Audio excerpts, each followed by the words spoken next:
Hello there, my name is Garrett, and today we're going to be talking about pop art. And we're going to be focusing on some of Andy Warhol's famous pieces and some of my personal favorites. And we're also going to be comparing and contrasting two of his pieces. Now we're going to be talking about some of his famous and some of my personal favorite pieces.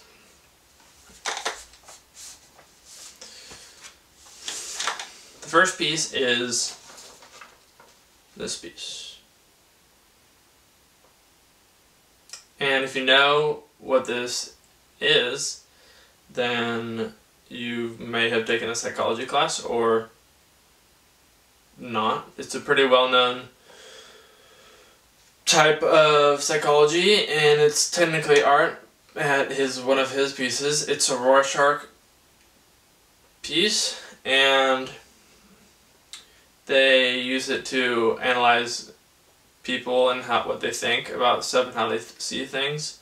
And how you make it is you typically put whatever pattern of ink on one side of the paper, and then you'll take it down the center like this, and you'll press it to the other side, and then when you open it, you're left with a mirror image on the other side. So you can see this reflects this, and this reflects that. And although they're not exactly the same because the pressure might have been different on either of the two sides, it still has a very mirrored image. And you can look at this however you want. You can look at it like this, you can look at it like that. In my opinion, I like how it's intended to look at from his view, which is like this, and you can analyze it however you would like, but in my opinion it almost looks like a brain, not a outline of the brain, but it almost looks like if it was to be dissected, or the bottom of the brain, looking at the bottom. It kind of has that look, in my opinion.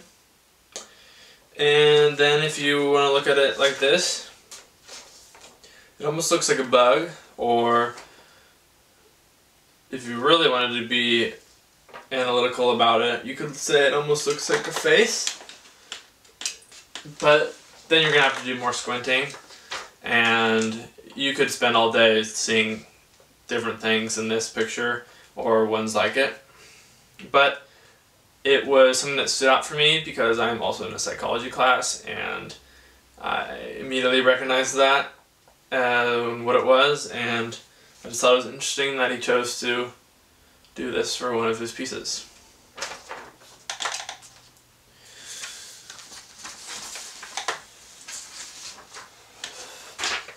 The next piece is this, and if you guessed that it's called Cow, you would be correct, which is why its main focus is a cow. And though it's very simple, in my opinion it's also very unique and it pops out, hence the reason all of this is pop art.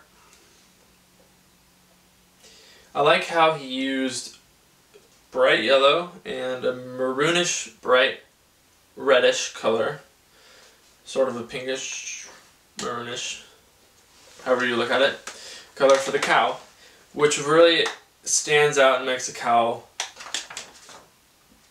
almost look 3D. If this was a actual print of his work, it would stand out a lot more versus a printed computer paper piece, which doesn't have to show quite as much detail, although it shows a fair amount of detail. But as I said, it really pops out, and it almost reminds me of a Instagram editing color correction, which is interesting because this was before then, and way back in the 60s when all his work was prominent, Instagram didn't exist, and yet he had the eye to create something that popped out and was very vibrant, such as this piece, which is one of the reasons I chose it, even though it was such a simple piece, being a cow, which generally would be pretty boring. I thought it stood out and I liked it. Yeah.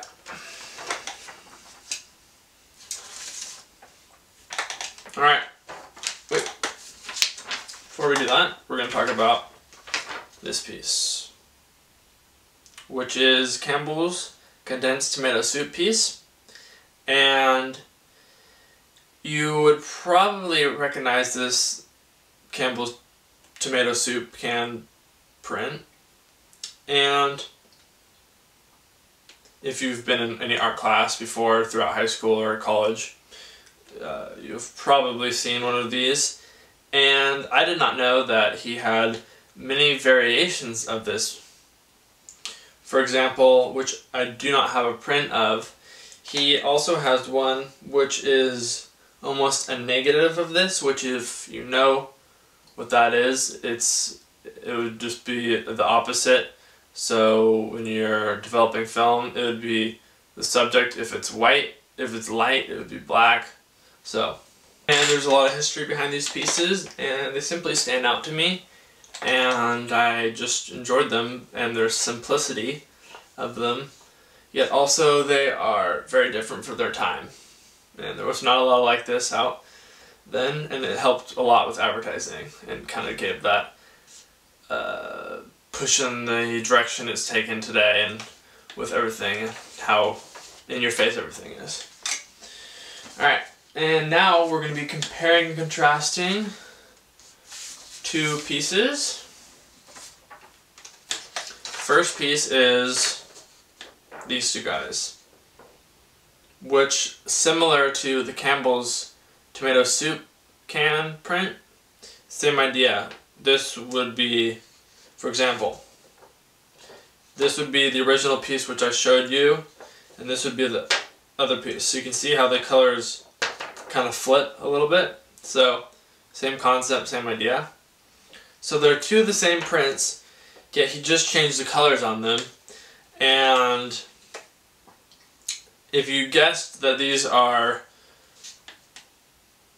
Christmas lights, you would be wrong, and it's actually a sunset, which is a little bit more noticeable in the bottom picture because that's a typical sunset color, which the top one we don't typically see a green sun unless it's right at the last second on the horizon. So this goes along with how color changes how the art piece looks. And there's not a whole lot with these pieces, what's going on with them. Just some simple shading into the background with the subject standing out. Obviously it's the sun. And in my opinion, these were just pieces when I was looking through his artwork that stood out to me.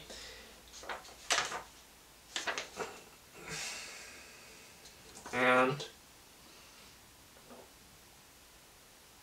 I enjoyed their simpleness.